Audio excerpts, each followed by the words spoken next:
Electricast. There are people out there all across the country pushing boundaries to grow the game of golf. Like champion speed golfer Lauren Cupp, who plays faster than anyone else. And Will Lowry, whose work in the golf community inspires more kids to get into the game.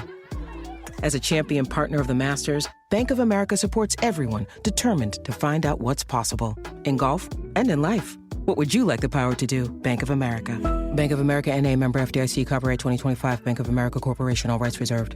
The kids are still at practice, and I have no idea what's for dinner. You can get a rotisserie chicken and 2 sides for just $15 in as fast as an hour with Walmart Express Delivery. Who said that? Who's in my house? Don't play with me, because I'm not the one. It's just your friendly Walmart announcer. This is a commercial. Oh, okay. You were saying dinner for a family was just $15? Yep, it'll be at your door by the time you get the kids home from practice. Order now. Welcome to your Walmart. Subject to availability, restrictions and fees apply. Now that was a helpful commercial.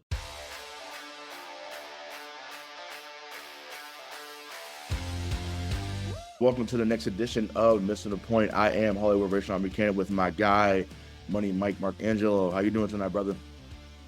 Doing good, man. It's a big week in the dog days of summer. Like, I didn't expect to have this much fucking news to talk about. Yeah. Well, I mean, I think that's every year, NBA free agency, regardless of this one free agent or two free agents that are, quote unquote, big names, there's always a lot of moving parts. We just didn't realize that a lot of moving parts were going to be, tied to, the NBA champion. So, we'll get into that, certainly. But, obviously, we're about a week off from the draft as we record the show on a Tuesday night. So we'll get into the Celtics draft a little bit. We'll talk about the first few days of free agency because there's been some really wild signings, some wild trades. So, we'll cover all of that. So let's start at home, obviously. So the draft happened last Wednesday and Thursday. So it's the first time we did a 2-night event. Before I get into what we picked, did you like the 2-night format, like how they've been doing with the NFL, or did you think they should keep it the way it's been? Yeah, I think that they're trying obviously to replicate what the NFL does, and they're learning the hard way that it's, the NFL they were 2 days, right? They were Saturday and Sunday forever. Yeah. Mm-hmm. And now, the league got to as big as it is. But I don't know. I think if they have, it's going to take a little bit longer for them to build, I think, the audience that they want. And also, this just might be me personally, I find the lottery more intriguing than most of the drafts. Right? Because it doesn't always happen. It couldn't always be crazy, but there is that added element of something big could actually happen in the lottery that will blow your mind. The draft kind of went the way that everyone thought it was going to go, right? I mean, and we do need to talk about your boy getting drafted. You need that platform, and I'm about to give it to you. But I thought it was good. It's fine. Mm-hmm. It's not a spectacle though, right? Is it a spectacle for you? No, so that's I mean, and I'm glad that that's the route you went with it. No, that's the thing. And people had this issue with the NBA Finals as well too. So I wanna be be clear. It wasn't just because the Celtics won and they beat Dallas. It was just like you don't even have the logo in the middle of the floor anymore. It felt like a regular season, game or games is what people were, hollering about on Twitter. Some people even said it on their platforms, on their respective shows. But as far as the draft goes, to be fair, we're interested in the 165th pick in the NFL draft. People will say, I will sit there and watch all 3 days, and I'm just and I'm as invested in pick 1 as I am in pick 216. And that's the beauty of what the NFL has been able to build. That's the pageantry behind the draft that they've been able to build and cultivate for their fan base. They make it a whole experience for people to come out there, when those events happen. So once again, it should be an event when you're coming to Madison Square Garden to get drafted. It should be. Yeah. Yeah. Yes, I get it. I get it that the Knicks haven't won in a million years, but that had nothing to do with it. Like, once again, you're in the world's most famous arena. That should always be a draw, and there should always be a type of energy in there, for when those people are getting drafted. Part of it, I think, this year was because they didn't know a lot of the talent, we're in the state now that we know more women's players than we do men, unless you're a hardcore fan of both games. And that's okay, right? Like we've seen the growth of the women's game, and we talked about it on this show. Other shows have beat that down to the ground. But it's a lot of things that go into it. But like I said, the pageantry of it all has to be a lot better. So I would love, no, they'll never do this, but I would love if on draft night, the top or the top 5 picks, they had their lottery ball fall an hour before the pick. So then like you have to turn in. It's not like 2 weeks before and you figure out who you're going to be drafting. It's like, now we don't know who's going to be drafting 5, 4, 3, 2, and 1. You're going to have to find that out tonight. And then like, that's when it happens. Cause I think that will add some intrigue. Or like if they do the in-season tournament and they want to make some actual stakes to it, you can either say that the winner of that tournament gets a few extra ping pong balls in the lottery. But yeah, I mean, no, right. And that's where, I think we talked about that before, like, when we did the show, earlier this season, we had said, maybe, getting number 1 pick. But I think and once again, there was no James Worthy in this draft, so I want to be clear. Once again, there could be, but in this moment, the name wise, there was no James Worthy. Could you imagine, like I said, there was that type of player, the Lakers had won the in-season tournament, and then they got that type of player to end out LeBron James' career? Like fans would have had. The gymnastics that people would have been doing online would have been unbelievable. You thought Bronny was an issue. Oh, baby. It would have been it would have been a problem. Like say if like Alex Sarr had went to LA, and once again, Alex Sarr may be a fine player, but he's projected not. I don't know what he's projected to be NBA wise, but I can only imagine if he was like the guy coming out, they'd be like, "Oh my God! Like how did you let LeBron James get Alex Sarr? Like that's just like it's not fair, to stay alive for Triple H. Me and my buddy Mark, we're just gonna go home. We're not gonna watch anymore. Like, and that's just like that's. I do love your whiny white boy impersonation. Yeah, it's just ridiculous. So but that's what it would have been. But yeah, that is a nice little added intrigue if they were able to do it that way. But one thing that you mentioned before we get to who the Celtics picked, because you mentioned it, how the courts for the finals look like a regular season game. They should do a version of what they do for the in-season tournament for the finals. Like literally the out of bounds should just be like NBA finals, like logo. Yep. So that where the fuck you are and what you're watching. Yep. I wasn't a fan of all of the court designs for the season tournament, but the one thing I'll admit is when you watched it, you realized you were watching something different. It wasn't just a regular season game, so they got to figure that out. Yeah, and once again, that's on Adam Silver, right? It's just like, bro, like he's been around a long time, so like I don't understand why they did go away from him. Once again, it's there. Like you've seen the blueprint for it. Once again, you were with Celtics Lakers. You were there for, Pistons Lakers even in 2004. Like that symbol is, once again, it is synonymous with the NBA Finals. Like how do you not have at least that on the court? Once again, they do great with the celebration aspect of it. Like I thought it was awesome to see how they get that stuff together. But it's just like, how do you not have that on the floor? And once again, I was there when I was setting up. It's not like they were rushed to set things up. They had plenty of time because the Celtics took care of business, and so did Dallas. They had plenty of time to get stuff out there and have media day, and they had it. So I just think next year, regardless of who's in the finals, like just make sure that you at least make that difference, because once again, a lot of fans are right on that. It was like the pageantry of the NBA Finals is no longer the same. The storylines aren't as good. The reporting has become lazy. Having 20 people on a post-game and pre-game show is ridiculous. I'm serious. You're setting it all on fire right now. Yeah, it is. It's insane. And I think that that's something that DK brought up before, and he's not wrong. It's like having 1 million people on a pre-game and post-game show doesn't make any sense, especially when half of them can't articulate a point that they, what if they were just talking in a barbershop, or, so they just sitting there and just looking on camera, they're just smiling, looking crazy. So, but yeah, there's a lot of they need to do. So hopefully they sit down with the committee and then they make things, make those differences or make those changes, excuse me, for next year. Yep. 100% agree. So let's get into it. So Celtics, they draft Baylor Schierman from not Gonzaga, that's the other guy. He went to Creighton. He got him out in the first round at number 30. Was he South Dakota State before he went to Creighton? He might have been. I think he transferred. Yeah, went, but yeah, it just seems to be a requirement to, if you get drafted out of Creighton, that you are a shooter. So whether it's him, whether it was Doug McDermott, whether it was Kyle Korver back in the day, it's just like if you go there and you get drafted, you better be able to snipe it. And I like what I saw on tape. Once again, didn't follow too much Big East basketball because Big East is not what it once was when we were kids. Like, it's not the same, obviously. But I was encouraged by his tape. I don't love his athleticism, but once again, he can shoot it, and I'm excited to see how they use him. And then at pick 54, they got Anton Watson out of Gonzaga.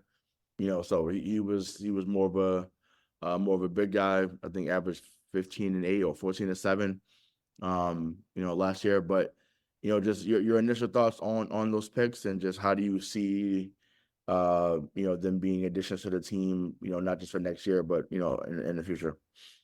Yeah, I mean, I think the Schierman pick is the most Celtics pick that we've seen, and that fits this role and fits where this team's going, right? I think he's a guy that can be an oversized guard or a competent-sized forward, but his shooting is what got him there. Mm-hmm. I mean, he's someone that is going to have a great shooting form. I think he might be a little bit of a liability defensively, but if he can at least develop into just an average defender, a lot like I don't want to call Peyton Pritchard an average defender, but he's gotten better over the last 3 years. So if you see that kind of improvement from him and you keep his shooting, then this is a team that no matter who's on the court, whether it's the bench or the starting five, you have to be wary of their ability to shoot threes and to beat you by the three. I'm going to be honest with you, I didn't love the Anton Watson pick. I would have preferred if they went with a big, because I think that's their biggest need still. But in an NBA where every single year the best teams are putting up more and more points and are averaging better percentages from the three, it makes sense. It makes sense for the players that they went with. Yeah. No, I get that. I thought he was close to the 6'10", meaning Watson, but then I think when he's 6'8", dude. Yeah, 6'8", yeah. So he's a more fluid version of Tillman. Like I said, we'll get into that because something about him today as well. So okay, fine. Both players are 23, right? So I think I think that gave some cause for concern in some people's mind. But I'm like, remember, we're not looking for projects at this moment. Once again, Jordan Walsh last year was a project because whatever they had the time, he was 19 years old. He's going to be 20, or he is 20 now. So fine. Once again, that you had that there.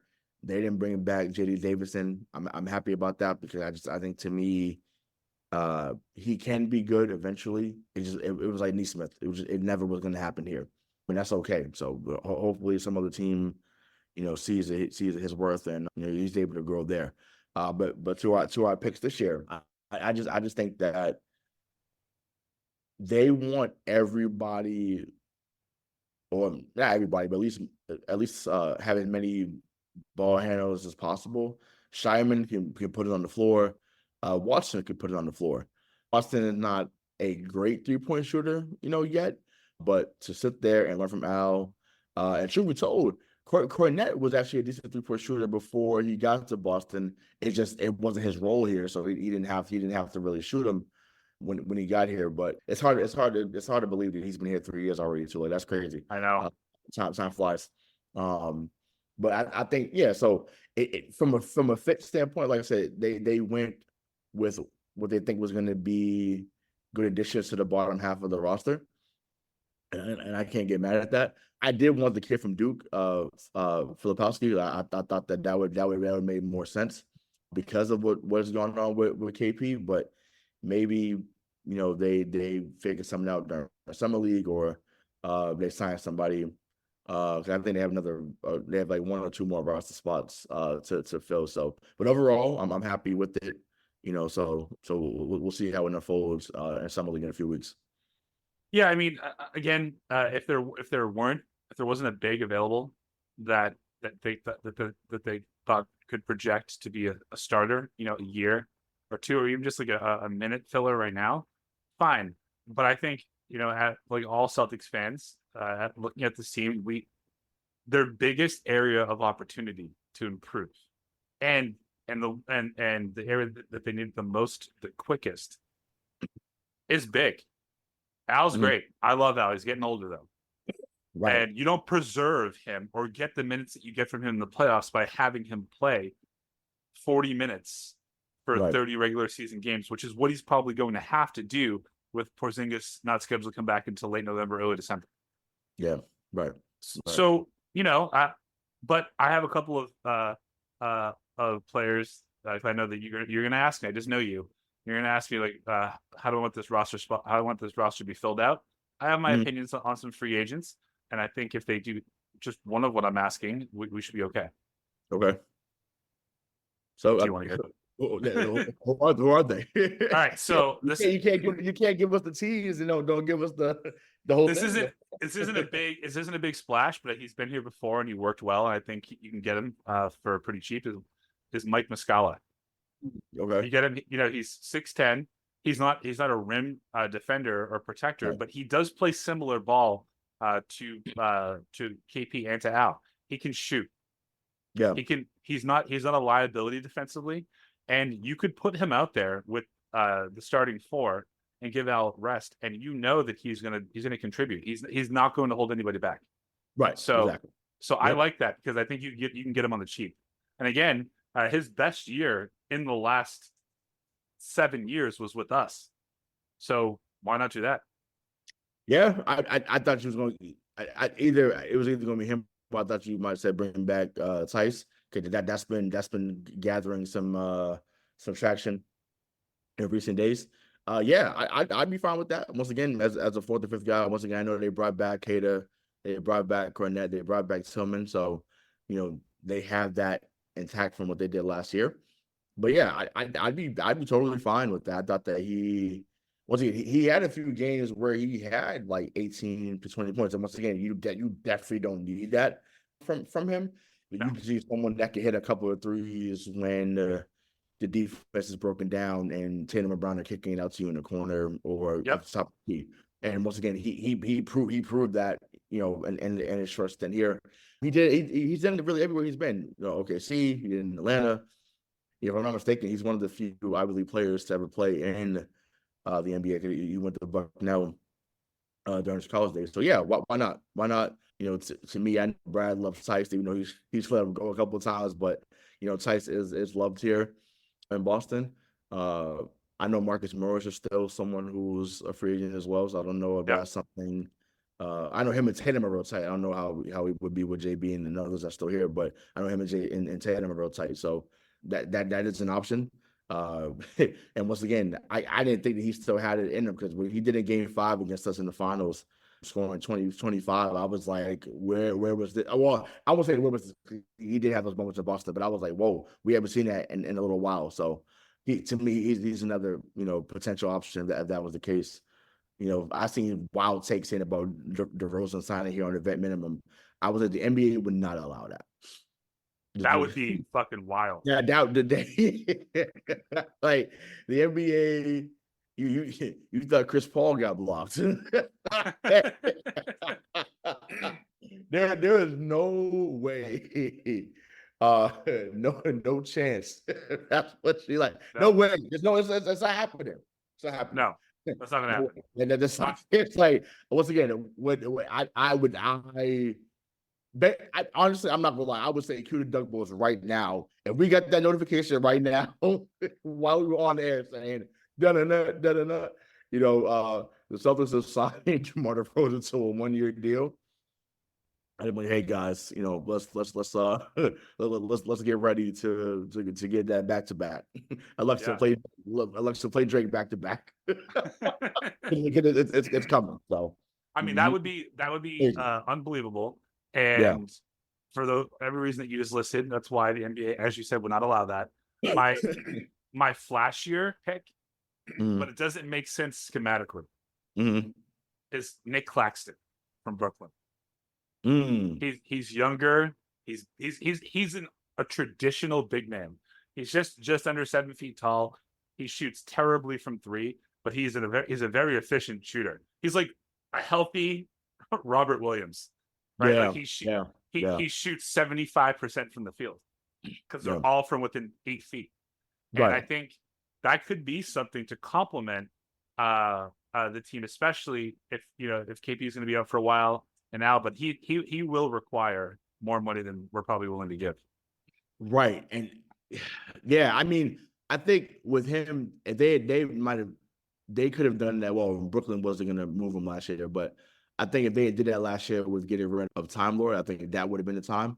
I don't, like I said, money wise, I just don't think that they can do that. Like you said, like I said, once again, some guys you find end up ring chasing. He's not old enough to be ring chasing yet. Like he's not in his 30s, I think. So he's 25, which also I was like, you know what? Even if we don't get him this time, when that KP contract is expiring, wherever he lands, you trade KP and a pick for this kid. If he's still averaging his 13 points a night, and now you just instantly got younger again. Right. Yeah. Exactly. I said we'll see who ends up being. But yeah, those like I said two solid options. I think there was the guy I didn't DK about this guy before. He's in Charlotte. I think his name is Nick Richards. I don't know what his salary looks like, but that's another guy who I think is kind of like a similar. He's similar to Nick Claxton as well in that Rob Williams mode. I don't know if Charlotte's in fire sale mode. They should be, because I said once again they haven't done anything really since maybe since we were Mostly Bogues. Yeah, that's right. yeah. On the side note, shout out to Kemba Walker, who's one of the greatest players in Charlotte history. Obviously, he played up here in Boston for a couple of years on a 12-year career, 4-time All-Star. Wish it could have worked out differently for you here, because you had the great attitude, you had the mentality to play here. Your body failed you. But you had some good moments here. You were an All-Star here. One hell of a career.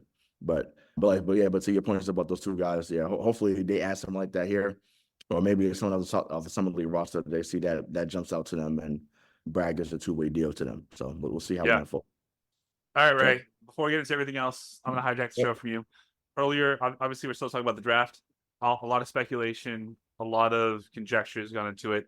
The Los Angeles Lakers selected LeBron James' son, Bronny James, in the second round. Like almost everyone predicted was going to happen. There was, after the pick, a report that came out that said that basically the management of Bronny made it clear to every NBA team that if they picked him, he would not play for them. He would go play somewhere else. And if they did that they would also deter other players from signing with them. You and I talked about this, off the show in a text, and you had something to say that I don't think many people are talking about. This obviously is nepotism, for sure. Yep. But why don't you give your take on how you look at the situation and how you think everyone else is judging the situation, and then we can kind of go from there. Yeah, I think for me, like you said, it is nepotism for sure. Like I don't want to make it seem like it's not anything that has, like, of course it is, right? And it's not new. It's something that we've seen, before. But I think what I mentioned to you when we spoke, I thought people were annoyed. One, because it was LeBron, and anything that he does, good or bad, is always going to warrant a discussion or some type of debate, whether it's good or bad. And then two, I thought that, and once again, this is not popular even amongst some Black people. So, G, if you're hearing this, I know that you're going to disagree with what I say. You and I had our own conversation. So, but this is just my stance on it. I just felt like we're not used to seeing Black people in favor or in higher roles use nepotism for their favor. So that's what I personally thought. Once again, I have no issue with being educated on why that could be wrong. To me, I feel like a lot of stuff hasn't been really made about basketball in this regard. Once again, if you think that he shouldn't have got a shot because he, can't really play or can't shoot, then by all means, I'm fine with that because that's a fair assessment, at least at this moment. But I've seen more takes being mad about LeBron getting him the spot than just speaking about his overall talent or lack thereof. So that's kind of where I was coming from with that. It's amazing how much has come from this. Once again, I thought for sure he was going to 17, and I think people should have had more of a beef had he went 17 than he went 55. Like going 55, like once again, he's getting the notoriety because of who we were raised by. Like, right. Duh. But also he wouldn't have gone in the second round if he wasn't LeBron James' son. Right. And no, and I think once again, that's also another fair assessment. I'm not gonna lie. I didn't think about till now we're being on air. I'm actually annoyed with Rich Paul because although you think he probably thought in his mind that he was doing the best by, Bronny and the goal was to get drafted regardless, right? Yeah. And I get it. We wanted to see what happened with, we loved seeing the highlights of Ken Griffey play with his father, right? Whole different scenario because obviously Ken Griffey Jr. was the number one pick in the minor leagues and then, was able to come up there 2 years later. Cool, we get that. Whole different scenario. But it's the first time it happened since then, right? Obviously. I just think it was wild that you go out there and go on this tour saying that, this is not going to happen. You go full Eli Manning and say he's not going to play here. He's not going to do this, not going to do that. And it's just like, bro, like you legit cut off. And I do think there's a couple of other teams that would at least thought about him in the second round, but they chose not to because, they were told not to. Yeah, they didn't. That's the thing too. People don't like that Rich Paul has that type of pull either. They don't. Okay, it's the same thing with he's like the Black Scott Boris. Like that's where so put that in your pipe and smoke it. I think that he's the Black Scott Boris. So people don't like that he's demonstrative and about what he wants for his clients. And once again, they're not used to that, and they don't like the fact that he's become a prominent figure. Once again, I can't wait for the comments to come out on this and say that I'm completely wrong. And once again, I would love to hear a fair and objective comment. But like I said, I just feel like one, it's because it's Braun, and then two, like I said, we're just not used to Black nepotism at that level. Once again, has it happened? Absolutely. It's happened in businesses. It's happened in, it happened and Black people that listen to this, y'all know it happens in churches. So that's a whole other, I'm a son of a pastor, so I get it. That's a whole nother topic for another day. So we're not going to get into that, but it happens, y'all. So let's take a deep breath. Once again, at the end of the day, he went number 55 and he has a decent career. Yeah. I mean, honestly, this sounds like so stupid, but the racial aspect of it never really entered my mind. I thought people were making such a big... It usually does it for you, but, Yeah, sorry. I mean, no. Which is good. Get some, yeah, some because those again, a whole nother show for another day. Yeah, for better or for worse, I don't really think about it that way. I just think that this is nepotism, but it's the first of its kind in an era that is that lives off of clips and social media, right? Like we have never seen before in our lifetime a player, not a general manager, not a coach, not an owner, dictate the draft board of other NBA teams to make sure that his pick, his son, gets to come play with him, right? That's why I was like, the comp would have been like Marino saying to the Dolphins, I'm not playing unless you draft my son as wide receiver. Like that's the comp. And I think because of just how spectacular, how in your face it is, and not in a bad way. It's just like everyone knew this was going to happen. And then, I mean, the agent even went a step further to ensure that it did. But they ain't even trying to hide it, right? Which is I almost commend it. But to be completely honest, if he was a guy that at USC was averaging, 9 points a game, 12 points a game, there'd be less of an outrage. I think that there are always those idiots out there that just hate LeBron because he's LeBron. But Bronny averaged 2.5 points per game at USC this season. Right. Right. What made the most sense for him is to go to a smaller school and to dominate. And then he would have been picked in the first round in 2 years from now. Yeah. However, the other flip side of that is you have a chance to play with your dad. If you're LeBron, you have a chance to play with your son. Right. And everyone's like, well, they're putting a lot of pressure on him. I agree with that. He might not be that good. We don't know about that yet either. I'll tell you this, though. He will be the most successful, the quickest with LeBron on the court with him. Because LeBron won't let him fail. He will give him more looks.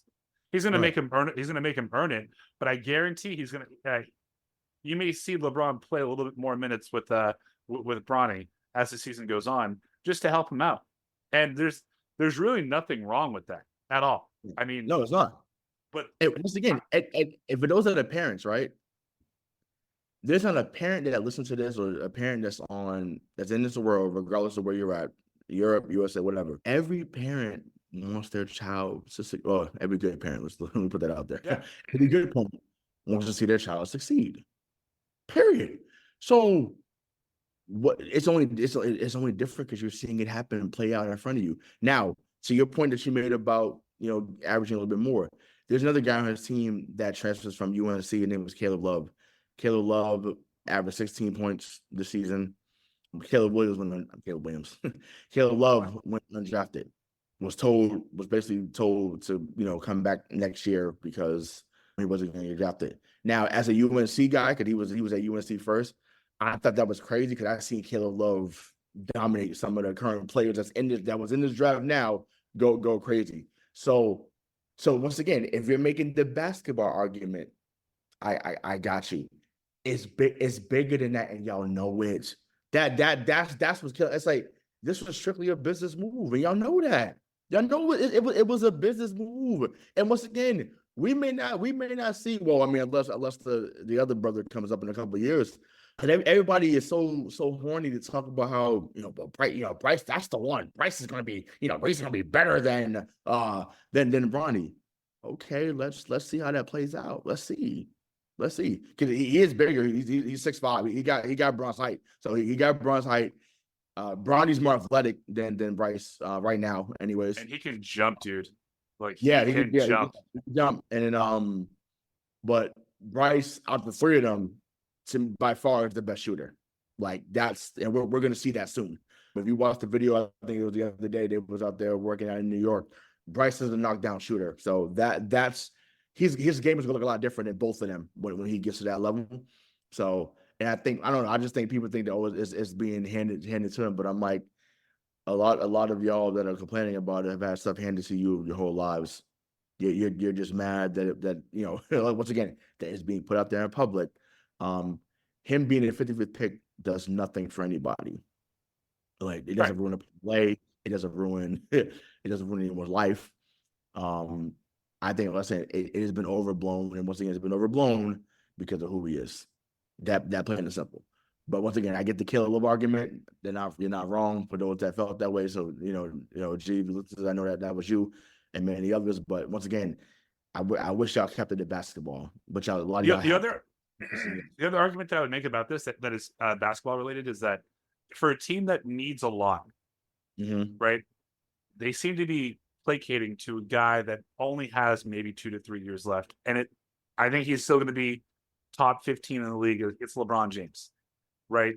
But this is to make him feel better about coming back to LA, even though he's going to opt out of his contract now to hopefully give more money for the Lakers to go after somebody else and come back. But it just looks like first time head coach. This guy's never coached a pickup basketball game in JJ Redick. Now telling the media, we drafted Bronny for his ability. Yeah. No, that's not what you say. What you should say is, out of all the players available, we believe that with what we currently have, Bronny will excel better in LA than anywhere else. Because we have a guy on this team that won't let him fail. Right. He won't. Right. Yeah. But also too, it's just like I think that's perfectly said. I think that honestly, regardless of what was said in the press conferences, there was always going to be people that was going to antagonize and not believe Yeah, it. for sure. And then that's what happened. Right? I seen a little bit of the clips earlier. It was like, like lying just runs in the family. It's just like, it's just like it's like the the amount of like just the disrespect, the hate. And once again, we hated LeBron because we did something on the court. Like when he's off the court, whatever, I'm fine with it. But we just hated for how if he was playing against the Celtics. I also think though, until we were like 17 or 18, right? Right, probably 18, we hated LeBron because we were told to. Because he was anointed the next MJ without proving a damn thing in the NBA. Everyone was doing this for like, oh, like he's not MJ, he's not MJ, and like that just continued to build and build and build. And now a majority of basketball fans cast shame and doubt on the guy that went to 9 out of 10 NBA finals and won 4 of them. Yep. But even I mean, and even though I have poked my fun at him after this moment I'm about to bring up, but there wasn't really any doubt in my mind about the player he was going to become after that Detroit series. So before LeBron James, I was like, you scored 25 straight in the conference finals against that great Detroit team. I said it's just a matter of time. He's going to win a few of them. It's just a matter of can you get there, and are your other players going to show up? And obviously, once he got better talent around him, he ended up winning. So he was the system. He was right. So that's the biggest credit to his career. To say that about him. But yeah, I don't know. I just think to me, there's been a lot of think pieces about what is going on. Once again, I respect a lot of y'all kept it to basketball, but y'all haven't. Y'all cried about how it was unfair. You cried about how, a bunch of other things. But I'm just like, once again, if you spoke to his talents and he's not that good, he shouldn't be drafted in. Cool, fine. But it hasn't been y'all stance. A lot of y'all stances. So now I'm actively rooting for him to go off now because to me, and once again, I mean, granted, my situation is nowhere near what LeBron's is, but as someone who is a son of a leader in this city, in Boston, you get looked at differently when opportunities happen because you're just like, oh, why is so getting this and why are they getting that and why is it so? And it's just like, it's a part of it. And once again, you don't always want it or think that you deserve it, but something just happened, yes, because of who your parents are. And something that happened for me because of who my mother is in the city. Yes, by fault. Right. Absolutely. And I will not apologize for that. Like, I won't. Like, because even when I'm sitting here right now, this apartment was helped because of it. So I'm fine with receiving the help. I am. And once again, when this podcast becomes what we know it's going to be, and when we all have our children, you damn right. If we can pass it down to them and they can benefit off us, you damn right I'm doing it. Care about who's been working for 20 years and you think I'm not gonna help with my son or daughter or your son or daughter or what or DK? Are you crazy? What? I'm absolutely. Y'all would be first in fucking line. Yep. I said it. So you hear me? I'm defending. Well, leave no doubt, right? Leave no doubt. When we all have children and this Mission Applied Junior Edition, you think I'm not putting them on? Are you crazy? I'm absolutely putting them on. Well, they didn't do what you did, Rayshawn. They didn't do what you did, Mike. They didn't do what you did, Craig. Who cares? They saw the blueprint. Now they're about to take over and they're going to dominate too. So that's how I see it. Yep. I don't have to be fair. We're just gonna make it happen. So that's how I see it. So can't follow that. You can take the show back now. Yeah. So let's get into. Well, actually, before we get into free agency, we skip past this because we talked about the Celtics draft. We talked about them bringing back the pieces. So Tillman got re-signed, Tatum got re-signed, or not re-signed, he got extended. But Tillman got re-signed, Cornette, Tillman, D. White also got his extension as well. But that became a footnote to what we found out. And I was like, wow. So after the 22 years of majority ownership, Wyc Grousbeck, who by far has become the best owner in the city, he chose, or he's making the choice to sell his stake in the team. So just what I know my thoughts. What were your thoughts as that unfolded? Okay, I thought it was a joke, but just what were Me too. what was your thoughts as that news broke yesterday? Yeah, I honestly couldn't believe it.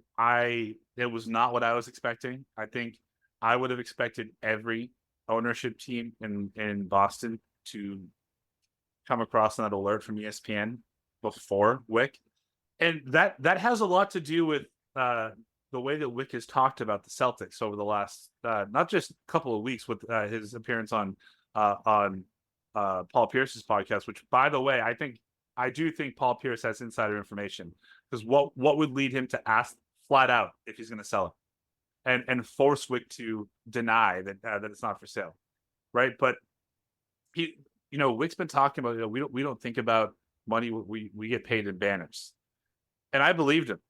I'm talking to you as a fan now, right? As a fan, it's you always want what we had out of Wyc and this ownership team. 22 years as an owner, 19 seasons as in the playoffs, 4 finals appearances, 2 championships. Yes. Like you are a perennial contender, and since 2007, they have spent money to get better. And even when it was hard, even after KG and Paul and Ray and all of them left, they made it so that they put a compelling basketball team on the court, and they did. And this team, Celtic fans have come back alive under this ownership. I think between the last hurrah of Larry Bird and the Celtics in like '88, all the way up until 2002, when Wyc bought it, there was some lulls. I mean, there was only like 1 or 2 bright spots, and that was probably the Antoine Walker and Paul Pierce, Walter McCarty Celtics. Other than that, I mean, it was dry. But from a business perspective, DK said it in the chat. He's right. You buy the team for $380 million in 2002. You're going to sell it for $6 billion in 2024. Do it. Sell it. I mean, as a business owner, you have to do it, especially because that's oh god, I know.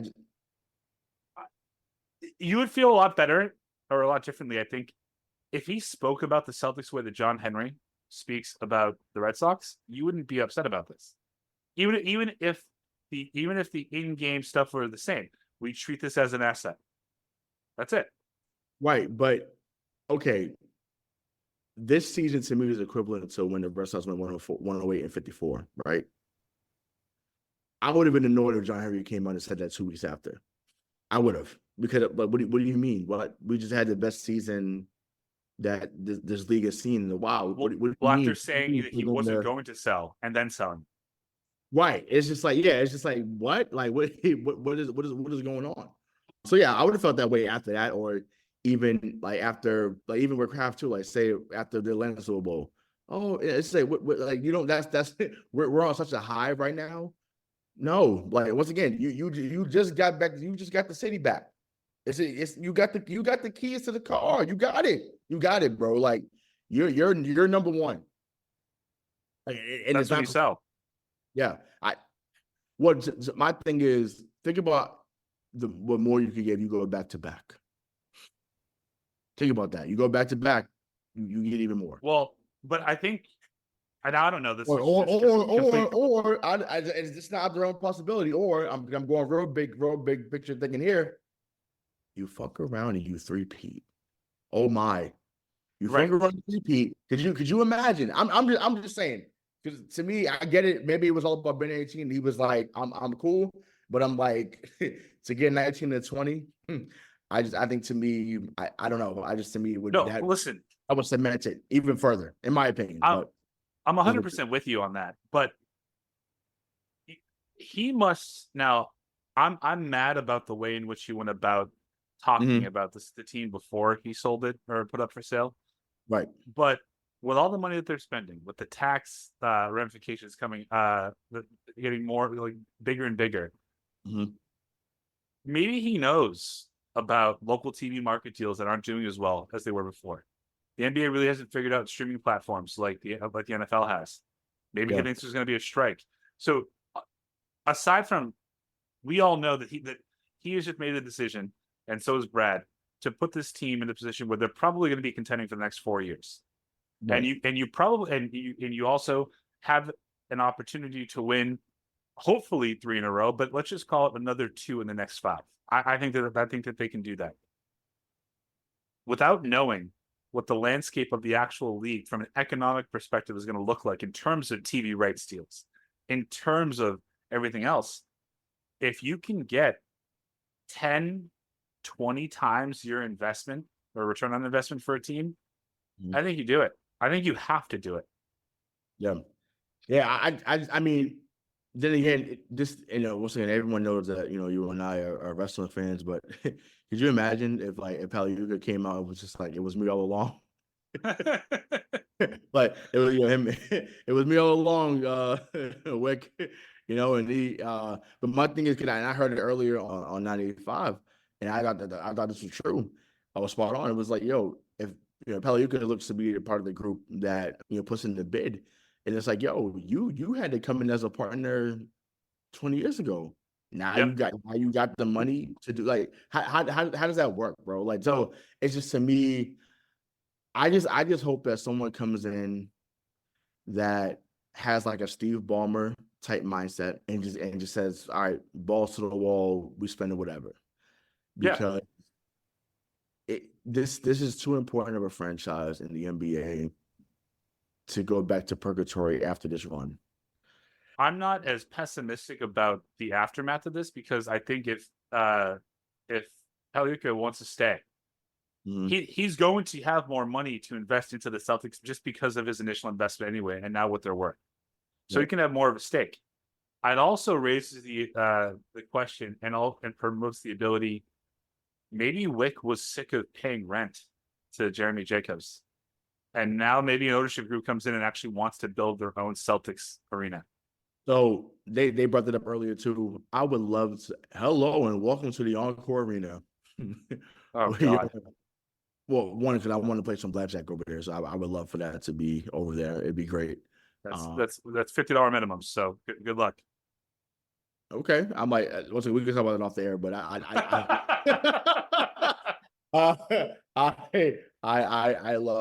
love blackjack, so that's a quick way to get me involved or intrigued right away. And once again, it's right off, the orange line. Like you still have to find something that would be accessible for, most fans. Like, you're not going to put it in, Marlboro or, in Reading, you're not going to do something like that. So yeah, it needs to be somewhere where a lot of land. Put it in the seaport. Yeah, that too. I mean, parking would be ridiculous. It's already bad enough over there, but sure, why not? But yeah, I would love for them to go the route that the Clippers are going and having a new arena. That'd be great. Once again, we're still 5 or 6 years out from that, anyways. But I would love to see, I would love to see that happen, because they. Do you know that there hasn't been a new stadium built in Boston, not around Boston, but in Boston, since the actual Boston Garden in 1928? Crazy. I mean. Yeah, and once again, because now that I've been to Wells Fargo, which is a Philly. I've been to the Kaseya Center, which is in Miami. And the world I've been to. Been to Barclays Center. Barclays is the best. It's not close. Yeah, Barclays is nice. Well, Wells Fargo is very nice too. I was there for WrestleMania, but even the Smoothie King Center in New Orleans is decent too. I went there for 34, but man, it's TD Garden compared to those buildings is once again, our fan atmosphere and how we cheer for their team, there's nothing like it. When that building is rocking, it's unreal. But just the aesthetics of the building, it's not there. Once again, Legends is cool. Yes, I know I worked there, but Legends is cool. Putnam is cool. The 1928 Club is cool. But it's just like, compared to other arenas. And what they built around it is awesome now. Like, that's a whole area, the whole scene. I love it. But they've also put themselves in a box where they cannot really make any big additions to that arena. They can't build out around it. They can't add any occupancy. They've already tried, and now if you sit anywhere besides Loge, it's like being at Fenway. Like if you're me, who's 6'6", a short 6'6", you can't sit. Like you just can't fucking sit down. Yep. And I was in the rafters of Barclays for Springsteen, and I had about 4 inches of legroom. It was like JetBlue for me. Like I couldn't believe it. I'm like, this is what it should be like, and it's a bigger capacity, but they can't do things like that. And I do think, not to go on a whole rant, but new ownership group that doesn't want to pay Jeremy Jacobs rent. That's intriguing to me. Very. That is. Yeah. And once again, also too, when you're looking to get other free agents in the future, or even just keep who's on your team now, like even like okay, and I'm there, so I can speak on this because I've seen it. There's a difference between the Celtics locker room and the Bruins locker room. Huge difference. Huge. And the Bruins have a harder and lower cap, obviously. No, right, but I'm like, I hope. Well, I shouldn't say this out loud, but I hope maybe next time I'm back there, I'll try to think if I get a couple of pictures, I'll send it because it's way different. You know, it's even the visitor locker room is like trash. Like it's bad. It's bad. So it's just like they have to get better with that. Once again, Bruins locker room is really nice, real nice. You know, you come in, there's like pictures, got the trophies up there, like it's just dope. You know, Celtics should have a bunch of Gatorades. So, what up, Skip? Shout out to Skip. What up, Skip? But yeah, so it's just like it's compared to other arenas, like you know, they have to get better. But once again, this has been around what's it, 95 now? 95 the Free Center. Yep. Once again, they tried to, you know, make some. Also it looks cool in there. Like rafters is banners is cool outside, rafters inside. All that shit is great. But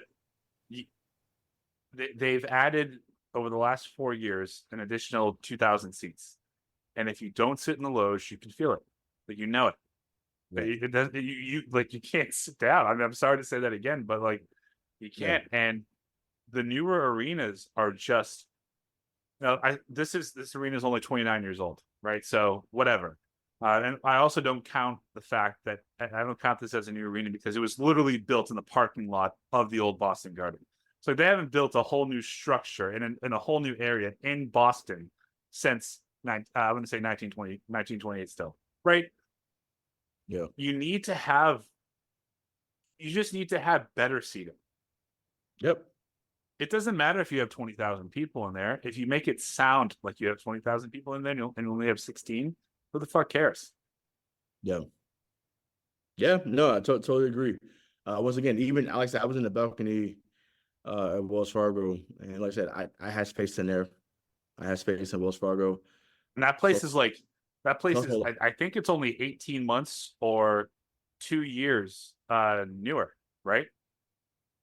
Yeah, but I'm like that used to be the first Union Center in Philly. How it is out there in Philly, it's so you have, and this is for those that's watching on YouTube, but you know, so sorry for those that are listening to it on the audio, but it's like you got it's you know the Wells Fargo was like here, then like 100 feet you got so this is Bay Park, which it may not be that called anymore, but that's where the Phillies play, and then right behind that you got Lincoln Financial, so. They have all that space there, and it's like you're not running into anything different. And it's just like once again, it's like from you don't feel like anyone's on top of you, right? Even at Lincoln Financial, like it's open ended, but it's just like you know, unless you're sitting way up, that's where you feel cramped. But other than that, like I didn't feel like I felt like I could breathe in, you know, that stadium. So that to me that matters. So yeah. But like you said, the entry from there that's accurate. I hope that they figure that out. So whether it's for Paliuca, whether it's you know someone that's part of the win group. But once again, I want to be clear, and you know, we said this in the chat. People said online, it could absolutely be. It can absolutely not go to Fenway Sports Group. If it does, I'm out. Like I can't.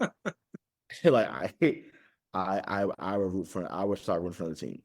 I can't. I cannot do a John Henry led ownership team. I mean, John Henry likes to get 4 championships in 20 years. So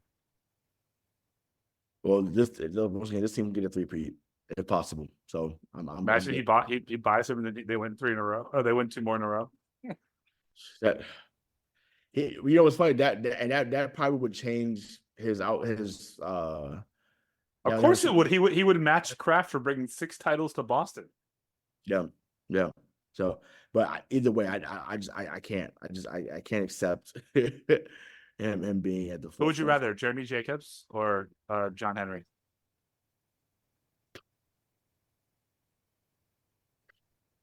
Can I do it? Is there a C option? No, it's only those two, just those two. Because you're gonna say John Henry, and you don't want to. Yeah. It's Robert Kraft. You don't even mean that. I don't right now because he pisses me the fuck off. So I'm gonna say something crazy about him too, but I'm gonna relax. Don't do that. All right, but I'm not. Right. Yeah, I want to keep this train going. All right, so NBA free agency.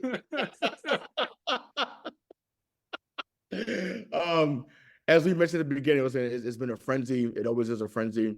If there's anything the NBA always gets right every year, it is free agency. Once again, if they can get the free agency period to match the draft and other things they do throughout the year, they'd be on par with a lot of other major sports. In my opinion, they just have to try to get there. So, just some of the notable signings: Paul George to Philadelphia, 4 years, $212 million. Donovan Mitchell, 3 years, $150 million extension. Klay Thompson to Dallas, 3 years, $50 million. Chris Paul, San Antonio, 1 year, $11 million. KCP, your guy, KCP, to Orlando, 3 years, $66 million. With that third year being a player option. Isaiah Hartenstein, 3 years, $87 million to Oklahoma City. Scotty Barnes and Kate Cunningham both got their rookie extensions, so that was 5 years, $226 million. And then Tyrese Maxey got a 5-year, $204 million extension from Philly. So there's other signs that happened, but those are just some of the bigger ones that they're. So just thoughts on those. What was the biggest surprise, to you? And then so we can get into, just who do we think has won the offseason so far and potentially be the biggest threat to the Celtics? Well, I thought that the biggest surprise for me was Klay to Dallas. I think had we not all been watching ABC's NBA final coverage and we didn't see Joel Embiid kind of nudge and look at Paul George saying he wanted him to go, then we would have been surprised by that move. But like Klay to Dallas had a great season, right? All that. But one of the things that hindered them against teams like Boston is that they couldn't outshoot us. Yeah. Klay now gives them the ability to do that. Right. If he's right, I mean, he's probably going to take like 500 and something threes this year, and he's going to make 220 of them. And they didn't have that last year. Right. So Klay, a 4-time champion, Kyrie, a champion.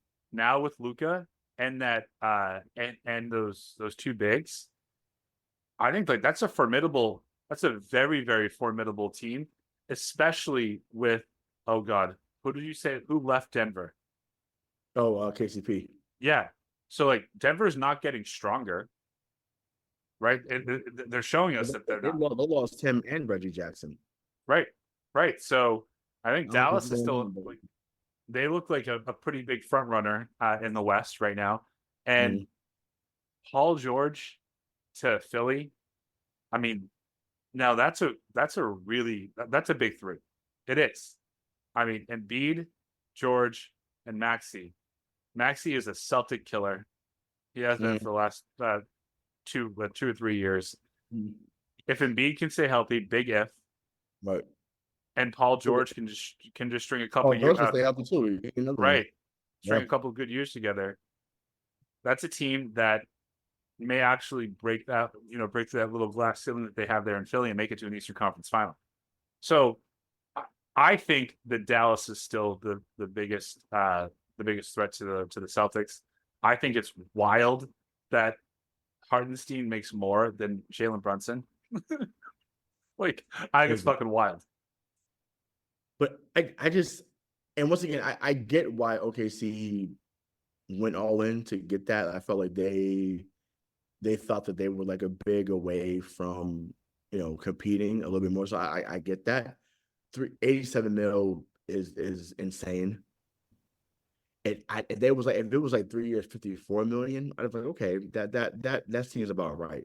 But paying Yeah. almost $30 million for a guy that, once again, is going to play well. I don't want to, I wanted him here in Boston, but that's no point. But I'm like, wow. I'm like, once again, shout out to the agent. The agent got him the money, but I'm like, wow, bro. My dad, after 87 million, when I saw that, I was like, woof. I had tweeted my friend that works for at SNY in New York. I was like, yo, I'm like, that's insane. Insane that I mean, that's funny money. yeah, it's a joke. Yeah, it's real funny. It's a big joke. He got $87 million. But even let's keep it with the Knicks. The Villanova reunion is now complete. I think they, for sure, whether it's on paper, we would say on paper or not, I think that they're the biggest threat to Boston in the East. Well, sure, unless Thibodeau runs into the fucking ground again. Well, I mean, the thing about Mikal Bridges, he's like Tatum. He's an Iron Man. He does not miss games. So they needed that badly, and he defends well. He gets 19 tonight. I don't know if he's going to get that in New York because the ball has there's only one basketball. But I think that you can move Hart to the bench completely. You don't have to play him as many minutes as you were playing him until the playoffs. And yeah, I think, but yeah, on paper, I don't know what they do with Randall. I'm assuming maybe they don't move off him now, but yeah, they on paper for sure. They jump fraud, only fraud Miami. I'm not Miami. Philly? No, not Milwaukee. Philly, Milwaukee as well. Milwaukee, they leapfrogged them. Are you surprised that Dame's still in Milwaukee? Yes, yeah. I thought that he would say, "Hey, we tried it for a year, it didn't work." But also, I think too, this era, they look at what's the word? They look at their legacy a little bit more. So I feel like Dame knew how soft it would look if he came out after a year and it didn't work and they lost in the first round to say, get me out of here. Which is why I think Donovan Mitchell ended up staying too. Yes, it was part of it was because of the money, but it's like you can't get to the second round in Cleveland. You've been given the keys to that franchise. Why would you not stay? And once again, it wasn't the better scenario. Why would you leave? Yep. Get the money. Quick question though. What? Is Doc still the coach of the Bucks? Yes. Mm-hmm. Yep. Oh well, they ain't beating Boston next year. I can say that. Yeah, I mean, like I said, Chris Middleton saved Doc Rivers in that game 5 against Indiana because obviously, we knew they were going to lose the series, but like you couldn't lose a 5. Right. Chris Middleton went ballistic in game 5. Yeah. And he saved Doc Rivers' job for another year. He did. They won't say it out loud, but they come on, like it's well known. Like he saved him for another year in that regard. And also, you have to save your face, right? He can't be on the hook right after you let go Adrian Griffin 40 games in. So he had to get another year at least, and then obviously if it doesn't work, then they can let him go. But it's once again the best, the most secure position in the NBA is to be a coach and get fired because you have to get paid for this. Martin Williams shouldn't he should never worry about head coaching again. That man's getting $60 million in the next 5 years, regardless. Yeah. What just he go coach him. Come prepare to be the assistant because I think he's a heck of a coach. I just think that he's been given a raw deal in certain scenarios, but I think he can coach. So I think come here as an assistant. Get your break, and we won't have to pay you, and you continue to get your money from Detroit and Phoenix. So I'm grateful for that, but. Want to get back into Philly too. I know we're talking about New York. Philly fans, you should be excited. Once again, the offseason is full of optimism. Oh boy, here comes a swerve. It's just like Paul George as a talent is top 10 when he's on. I can't sit here and speak to City with Embiid, but obviously the back and forth that goes on between Boston and Philly fans. And I say this every year, but it's relevant to this conversation, so I'm going to say it again. It has been 41 years since you have hoisted the Larry O'Brien Trophy. My mom had an afro. My father had an afro. Both of my grandmothers were living. Crack had not hit the Black community as hard yet. There's a lot of things going on before you guys won. And a lot of you maybe are smoking dope now to think that you guys are going to win and beat Boston now. So, yeah, was that a wild scenario? Sure. Or a wild analogy? Sure. But it's not an opinion. It's a fact. Well, hold on. A few of those are opinions before we get ourselves in trouble. Well, once again, I would love him to say which one is once again. No. Wait, fact. My mom had a lot of hair. Fact. My dad had a lot of hair. Fact. The other one, we can say opinion, but once again, if we want to get political, we know what happened in the community. But like I said, we'll leave it at that. But once again, 41 years is 41 years, and I just don't see why it'd be any different now. Once again, you guys have had great teams. It's not like it's been, complete purgatory. But whether it's been Dr. J, whether it's been Charles Barkley, whether it was the AI era. Yeah, but AI and who? Right. Well, I mean, to the casual fan, nobody. Right. But that team that lost in the finals had the MVP. They had the MVP. They had the Sixth Man of the Year. They had Defensive Player of the Year. They just ran into the best duo of that era. So, but once again, and that because I know who I'm on the air with, if we had all that on this particular team, the MVP, the Sixth Man, the Defensive Player of the Year, and we've had all that recently, just in different years. We have it all at the same time. They had it all at the same time, and lost. Oh. You wouldn't have lived it down. You would not have let it down. I don't know. If you lose to Shaq and Kobe, it's different. Right, correct. So, that's a whole nother thing. But yeah, listen, but I say if healthy, they should be very good. But like I said, just to me, dev taxes and the Celtics being Philly is just a way of life. And it just hasn't mattered. Like it has not mattered. So I want to be prepared, when we do a show in December or in January when they play. And people get hyped because the Philadelphia won 110 to 105 in a regular season game. Great. You thought I was nonchalant this year. I'm gonna be real nonchalant. So the playoffs going into this year. Next year, like I said, they don't win it there. We can get back to the anger the following year. But for this year, until we get to the playoffs, like not weird. Other sports are gonna piss me off up here, but I know what this team now looks like. Where I'm good.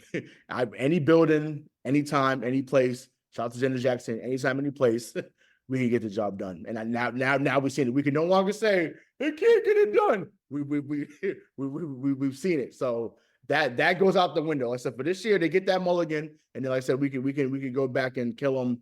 If they don't win it next year. But for this season. Like I said, this season coming, they get that mulligan. So, and any other words on any other signings, or who else could be a threat in the East to Boston?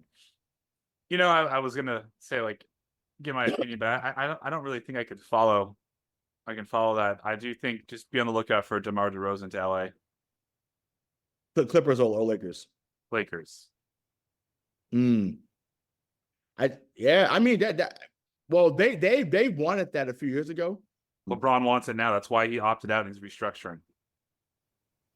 But for a 35-year-old DeRozan, and once again, to me, and I'm only saying that because of the money that he would get in LA. I'm not saying because as a player, he's awesome, right? Yeah, you just said you wanted him here. I want him here. No, he's awesome. But I'm saying there's no way I would give him 2 or 3 years at 70 mil, because that's what you might end up getting. But you give him 2 at 50. Yeah. So, but I've heard that Miami is looking at him too. And sorry, I thought I was gonna get this without doing this. Whatever is there, I got you now. Y'all have become, talk about Miami. Y'all have become the Philadelphia Eagles of the NBA. Every free agent y'all think is coming down there. Everybody. Y'all think every free agent is coming to Miami. Y'all thought Donovan Mitchell was coming. He resigned. Y'all thought I'm trying to think who else. There's plenty of guys throughout the years recently that once again, y'all got, and wait, the biggest free agent y'all got recently, you know why you got him?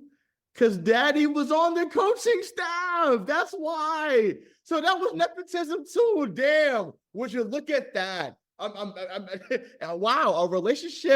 a prior relationship working out in your favor. What do you know? But yeah, listen, Miami fans, hey, you got Kevin Love back, right? I would have liked him here, by the way. Yeah, I would have too. But you know, they got Kevin Love back. You did resign Bam. I forgot to bring that up. You did resign Bam 3 years, $166 million. So he seems to be the next cornerstone guy there. Cool. You still got Jimmy Buckets, Jimmy G Buckets Island. Come get some, right? You know, because once again, y'all keep holding on to people's there, put them over. I'm like, been the AFC or close to the AFC the last two or 3 years, you know. And when you guys were the 1 seed team, we went to the finals in your building. Once again, not an opinion, it's a fact. So y'all beat us, y'all building, we beat y'all in y'all building too. So I just don't get the I don't get the trolling that some of y'all do. Once again, Jimmy gets all this praise, and once again, once he gets there, he disappears the way y'all said they tend to disappear too. But the difference is, this is now home where it resides. Ben 18 is now there. So you know, to me that's a perfect way to close that out. So he's Mike Marcangelo. I'm Hollywood Rayshawn Buchanan. So next time we'll see you. Peace.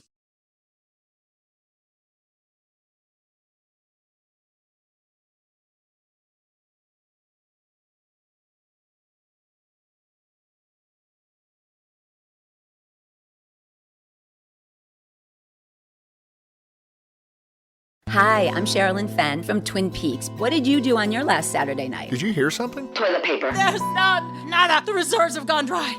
People are hoarding it. I should have done that. They're all out of hand sanitizer at my Target. Mark, when did you last watch the news? We are getting reports of forced quarantines in China, Japan, and now Italy. You're cutting onions in half and putting them around your apartment. Yes, exactly. It kills the COVID. Excuse me? Let's go. Let's go. Get in. Vamos, rápido. Have you ever driven one of these? Never. I'll drive, ladies. I've got the keys. Excuse me, I'm lost. I'm looking for my wife. I got turned around. Join me, Eric Roberts, Jennifer Elise Cox, and Ed Asner for The Last Saturday Night, an Electricast podcast. You'll love it. Electricast. Electricast.